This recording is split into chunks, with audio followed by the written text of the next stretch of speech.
কাকা, ও কাকা, আশা দিছিলেন 1,80,000 রোহিঙ্গা তাদের দেশে ফিরিয়ে দেবো, ওখানে যাই ঈদ করবো। এখন কোরবানি ঈদ আসবার আগে আবার খবর শুনতেছি 1,13,000 রোহিঙ্গা দেশের ভিতরে নতুন করে অনুপ্রবেশ করছে। কাকা, আমরা কি রোহিঙ্গা হয়ে যাবো নাকি? হ্যাঁ, রোহিঙ্গারা কি বাংলাদেশ দখল করে ফেলবো? একটা কাজ করেন কাকা, আপনারা যদি এই আন্তর্জাতিক ইস্যুটার সমাধান করতে না পারেন কোনো পক্ষ, তাহলে আমাদেরকে মিয়ানমারে পাঠাই দেন, আর ওখানকার সকল রোহিঙ্গারে কি বাংলাদেশে ঢুকাই দেন। কারণ আমরা তো রোহিঙ্গাদের ভিতরে আছি। প্রায় 14 লক্ষর কাছাকাছি রোহিঙ্গা এখানে চলে এসছে। এগুলারে সেফটি ব্যবহার করতে দিলে উল্টা সেফটি বেশি। তারা বাসার দরজা বন্ধ করি আস্তে করে কি বাচ্চা কাচ্চা ফুটে বহরিছে কাকা, গণহারে বাচ্চা ফুটাইতেছে। এখন এমনি করি বাংলাদেশ কি রোহিঙ্গা প্রধান দেশ হয়ে যাবো কই? হ্যাঁ, আপনারা কেউ তো এই জিনিস বাস্তবায়ন করতে পারতেছেন না যে কি এটার একটা সুষ্ঠু সমাধান করি তাদেরকে তাদের দেশে ফেরত পাঠাইতে পারতেছেন না, কেউই করতে পারতেছেন না কাকা। উল্টা আমাদেরকে এত আশা ভরসা দেখাই, মুরগি বানাই, হাইপ তুলি, লাভ কি? কোনো দরকার আছে? হ্যাঁ, এই রোহিঙ্গা ইস্যুতে আমি শুরু থেকেই কি বরাবরই আমি এটা নিয়ে সোচ্চার ছিলাম যে বাংলাদেশে এটার কোনো দরকার নাই।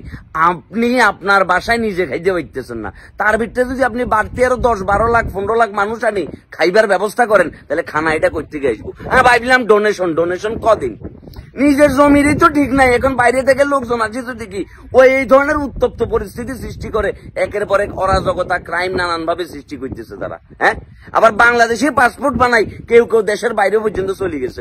আলটিমেটলি আমাদের অবস্থানটা কোথায় যাই ঠেকছে একটাবার চিন্তা করে। রে কেউ রে এতারে থামান রে কাকা, থামান।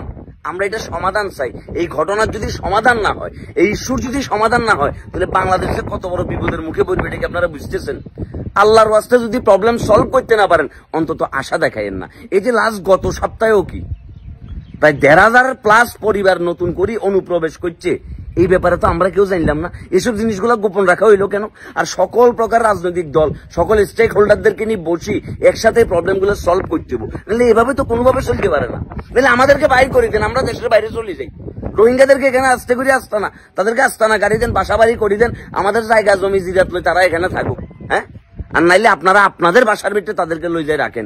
এমনি করে দেশের ভঙ্গুর অর্থনৈতিক অবস্থা এটারে মনে করেন যে আরো বিপদের দিকে ঠেলে দিতেছি। আমরা এটার কোনো সুরাহা বাইর করতে পারতেছি না। এমনি করে কদিন চলবো?